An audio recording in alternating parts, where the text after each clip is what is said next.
palavra de Deus tem todos assuntos práticos também, né, para falar para cada um. A Bíblia fala de tudo. A Bíblia fala de casamento, a Bíblia fala de relacionamento, a Bíblia fala de como você deve se portar no trabalho, a Bíblia fala de tudo, né? E em relação à pergunta do amado pastor, uns 4, 5 anos que você falou, né? Uns 3, 3, 4 4 anos. Amaziado, né? Assim, podemos bem dizer. Ah, amaziado. Isso. Aí chamar ele para ser pastor, aí eu já acho, já não tenho certeza que é antibíblico, né? Por quê? Porque a Bíblia É um fala cargo venerado, eclesiástico. até diácono não pode, né? Nem trabalhador, porque a palavra de Deus diz: venerado seja entre vós o matrimônio e o leito sem mácula. Então, e interessante que eu observo em muitas igrejas, né, esse problema. Nós vemos muita gente amigada dentro da igreja. Eu não sei se não tem tido ensinamento, né, se é uma falha de nós pastores não ensinar, mas nós observamos que a quantidade de pessoas que vêm do mundo amaziado é muito grande. Então, eu creio que os pastores têm que fazer um esforço para ensinar e mostrar a necessidade até deles vir a contrair o matrimônio, acertar suas vidas, para que seja abençoado por Deus, né? Mas o debate não é isso, né? O debate é em relação a solteiros, Isso. a ministério. Amaziado, com certeza. Sabe por quê, pastor? Biblicamente, Eu vou botar aqui bem claramente. Porque o apóstolo Paulo, assim como o pastor Cosme aqui leu, ele se colocou na posição de não ter nenhuma mulher na vida dele. Solteiro mesmo. Solteiro mesmo. Sem beijinho na boca, sem abraço, sem andar de mão dada. Essa foi a visão do apóstolo Paulo. Mas para que não aconteça isso, ele disse aqui, olha, para que não venha acontecer, né? Para que não venha acontecer, é melhor que venha se casar do que se ficar abrasado. Essa foi a visão do apóstolo Paulo, né? Ele não, né, colocou ali a posição de tá solteiro, mas tem alguém do lado dele. Entendeu isso? É solteiro mesmo, né? Virar assim, por exemplo assim, um eunuco, não é? Virar um eunuco, não ter ninguém ao lado dele. Se ele foi separado agora, se você, hoje em dia, né, sabe que tem um chamado, né, o ministério, é melhor namorar, noivar e casar logo, meu querido. Né, para que não venha ficar desta maneira. Então, né, já foi até tirada a dúvida aqui, pastor, que o ouvinte aqui ligou de Costa Barros, né, pedindo sobre, falar sobre a relação, a visão, né, da mesa, dos pastores que estão aqui, que vivem maritalmente, né? Então, assim, em outras palavras, amaziados, né? Juntos, né? Então, já foi respondida aqui a pergunta do nosso amado irmão ouvinte. Nós estamos aqui participando aqui de um tema que nos fala sobre consagração e ordenação de pastores solteiros, né? Se você quiser também ligar para cá e participar, o telefone é 38-355171, o site é www.midiagp.com. Está aqui conosco o pastor Cosme, da Igreja Manancial, né, de Águas Vivas. Está conosco também o pastor Márcio, também da Igreja Comunidade Batista Pentecostal Benese, e o pastor Edildson, né, da Assembleia de Deus do Meia. E você pode deixar aí também a sua pergunta. Então, pela MSN, né, vou ver se eu lembro aqui, né, que é... Não lembro. Não é essa. Não é essa. Vou esperar o pastor Mário vir até aqui, depois eu vou passar para você, tá bom? O pastor quer terminar a palavra? Eu gostaria de chamar a atenção por um fato muito importante, até por essa pergunta que foi levantada pelo ouvinte. Pastores que vivem maritalmente, né, ou seja, amaziados, né, não são casados. E existe um ditado popular, né, satânico: amigado com fé, casado é. Eu já vi isso da voz de pessoas que são da igreja. Só que a Bíblia relata que quem tem relação sexual antes do casamento está cometendo fornicação. E os fornicários não entrarão no reino dos céus. Então, quero avisar para os amados irmãos que estão vivendo maritalmente, que corram. Jesus está voltando, corram e ajeitem a situação. Hoje em dia, nós temos muitas igrejas aí que estão fazendo casamento de graça, isenções, Procure as igrejas que estão oferecendo isso. Olha, demora aí de 3, 4 meses, mas vai resolver e você vai ser abençoado. Deus vai te abençoar. Eu conheço pessoas que casaram, né, viviam maritalmente, mas depois casaram e depois que casaram resolveram essa situação. Vive muito melhor do que antes e tem a paz do Senhor no coração e a alegria também na salvação nas suas vidas. Amém, glória a Deus.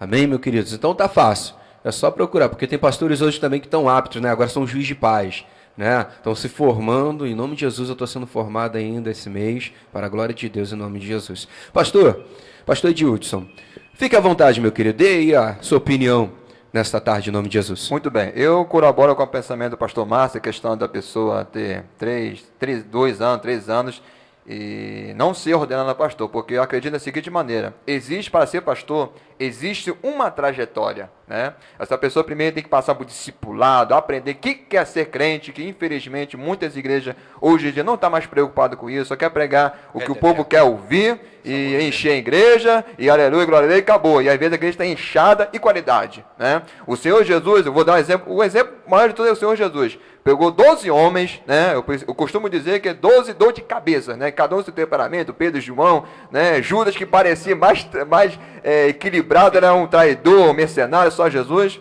Mas a Bíblia nos fala que Jesus preparou esses homens 3 anos para depois conduzir a igreja. Ou seja, existe um preparo. Eu acho que a pessoa tem um chamado de Deus, amém. O exemplo que podemos citar também é o rei Davi. Davi, aproximadamente seus 15, 16, 17 anos, ele foi ungido rei. Mas ele só foi, tomou posse, permita essa palavra, de rei aos seus 30 anos de idade. Então houve uma trajetória, né? E Deus assim o permitiu para preparar ele, para enfrentar o Golias, fugir de Saul, preparar seus valentes, que eram homens endividados, homens que não tinham nenhuma expectativa de vida, mas já havia ali na sua trajetória, foi preparado para ser rei. Mesmo então, Paulo, né? Paulo também ele teve essa preparação. E era conhecedor. E era conhecedor. Paulo era um fariseu, um doutor, vamos dizer, um doutor em teologia, mas ficou na Arábia aproximadamente uns 3 ou 4 anos, se preparando para depois começar a sua ministério apostólico. Então, tem que haver um preparo. O homem tem chamado? Amém, mas tem que haver um preparo, um discipulado, experiência com Deus, principalmente, né? Quando a gente vê, não só na Bíblia, mas a história de grandes homens da história do cristianismo, como John Wesley, Charles Finney, Charles Spurgeon, e tantos outros mais, Moody, de ver que homens que tiveram um preparo, tanto teológico, tanto espiritual. Então, o que acontece que hoje em dia, a pressa de levantar logo ao obreiro, sai levantando a pessoa, o obreiro e tal, e quando você vê a pessoa não aguenta a pressão... De repente isso, até mesmo para segurar, né, a pessoa na igreja. Tem vezes sem visão alguma. Isso às vezes tem pessoa porque tem um dízimo bom, então não, vou segurar ele, consagra ele para ser Tiago presbítero, que eu não quero perder ele, segura ele, bota, e às vezes a pessoa espiritualmente... Felizmente tem acontecido não isso, né, está pastor? preparado. Olha, eu já... vou falar, eu não vou citar aqui o nome da igreja, mas eu estive numa igreja que levantaram presbítero, diácono, pessoas que não gostam de ler Bíblia, não gostam de ter uma vida de oração. E eu conheço uma certa pessoa lá, até uma jovem, que faz essa igreja, tem uma vida de oração, lê a Bíblia, está estudando curso de teologia, mas o pastor não dá nada por ela. Então, é uma coisa meio complicado. Né? Vai levantar uma pessoa que não tem um desejo de crescer, se aprofundar. Mas a pessoa é casar e tal. Mas é interesse das coisas de Deus. O que esses obreiros têm a oferecer para o povo? O povo precisa ouvir palavra de Deus. Doutrina, né? Doutrina, palavra de Deus, né? Oba, encher linguiça, que isso é fácil. Até um político pode fazer isso, né? A pulação no reteté não... Né, pastor? Né, pastor Cosme? Com certeza, né? Nós vamos voltar aí à ideia da experiência, né? Vamos ver aí. Paulo, segundo os irmãos aqui falaram, e a Bíblia diz, não era foi solteiro, não se casou, solteiro de marré, como o pastor Adilson falou, mas ele escreveu a epístola 1 Coríntios capítulo 7, de 1 a 40, né? E deu ensinos tremendos com relação ao casamento, aos casados, como se conduzir. Enfim, foi uma coisa assim tremenda, né? Eu vejo assim, na minha visão, né, quando falaram sobre esse debate, na minha visão, eu comecei a pedir até a Deus que me mostrasse alguns exemplos para que nós pudéssemos ser um pouquinho mais convincentes naquilo que nós pensamos. E podemos entender, no caso de Moisés, por exemplo, né? A Bíblia diz que Moisés muitas vezes teve que ficar ausente, né, da família durante 40 dias, 40 noites. Algumas vezes a Bíblia cita, em muitas situações ele tinha que ficar ausente. E veja bem, eu vou deixar aqui uma coisa bem clara. Não seria muito mais fácil para um rapaz solteiro do que um casado deixar sua esposa por 40 dias, 40 noites, afastado do convívio do lar? Então, eu posso dizer assim que, dando uma analisada na vida dos grandes homens de Deus da antiguidade, entendemos que a posição de um pastor solteiro, dirigido pelo Espírito Santo, de repente é bem benéfica. E eu entendo que, com certeza, né, Deus está no controle da vida dos pastores casados e solteiros. Por quê? Porque se nós começarmos a analisar bem aí, começarmos a ver o dia a dia, nós vamos ver muitos pastores casados aí, deixando muito mais a desejar do que pastores solteiros.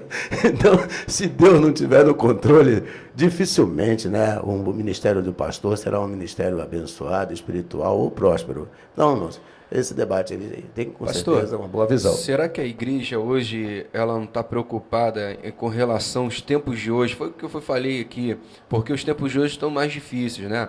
Hoje o pastor solteiro, para dirigir uma igreja, de repente chega uma abençoada, aquelas as bênçãos assim que são enviadas mesmo, né?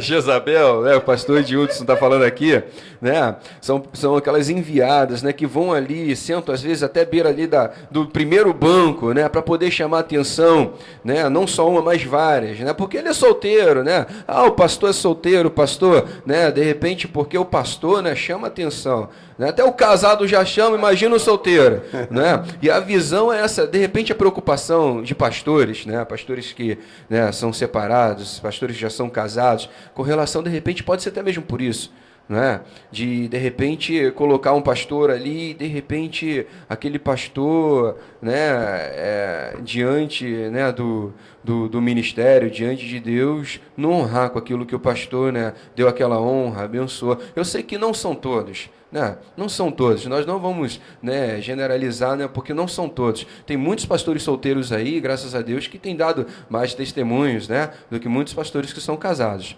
E com relação a isso, será que isso, né, o pastor Edilson, o pastor Márcio, o pastor Cosme, será que não é isso que tem trago no meio da igreja, esta relação de amedrontar, o coração está com medo, a pessoa está com medo de repente levantar este pastor não honrar e de repente falar assim, olha lá, viu pastor, o senhor consagrou, o senhor ordenou, e aí, viu o que o senhor fez? E agora? Amém. Eu quero, né, tomar a palavra aqui, peço permissão aos pastores, e nessa parte aí eu até compreendo e entendo a questão pelo zelo, pelos pastores, até mesmo pelo povo. Eu vou dar exemplo pela minha própria vida. Eu fui levantado auxiliar de trabalho muito cedo. Eu tinha 16 anos. E engraçado que eu fui levantado auxiliar de trabalho, eu tinha 10 de agosto. 10 de agosto é meu aniversário, tá? Foi até um presente de Deus. E 16 anos, né? Eu era um auxiliar de trabalho, um monte de obreiros, né? A maioria casado. E ano seguinte eu fui 17 anos ao diaconato também, no mesmo época do aniversário. E eu me lembro que no meu diaconato, que foram levantados comigo, jovem comigo que é auxiliar de trabalho, né? Não vou citar nomes aqui, né? E infelizmente, né, teve um que chegou, infelizmente, cair, né, em fornicação. Graças a Deus que resolveu isso, ali, voltou para Jesus, que passou um perrengue e tal, voltou para Jesus, está servindo ao Senhor, glória a Deus, aleluia. E o outro não aguentou também a pressão e se afastou. Então, eu entendo e compreendo por alguns pastores, até mesmo pela parte do povo, né? Eu dou exemplo de obreiro solteiro, mas de pastor. Eu até entendo essa compreensão da pressão, da tentação. Eu entendo, eu compreendo. Mas, de outro lado, eu volto a repetir. Cada um tem a sua estrutura. Temos que entender isso, né? Talvez uma pessoa... Então, ou seja, tem uns que aguentam, tem outros que não. Por isso que o nosso querido pastor Cosme leu 1 Coríntios capítulo 7, né? Que quando fala, se não aguentar, é melhor casar que abrasar. Ou seja, tem pessoas que não aguentam e tem pessoas que aguentam. Então, eu permito essa palavra e isso eu acho até relativo. Ou seja, algumas pessoas, né, vão aguentar, outros não. Tem pessoas que ficam viúvo, às vezes novo, e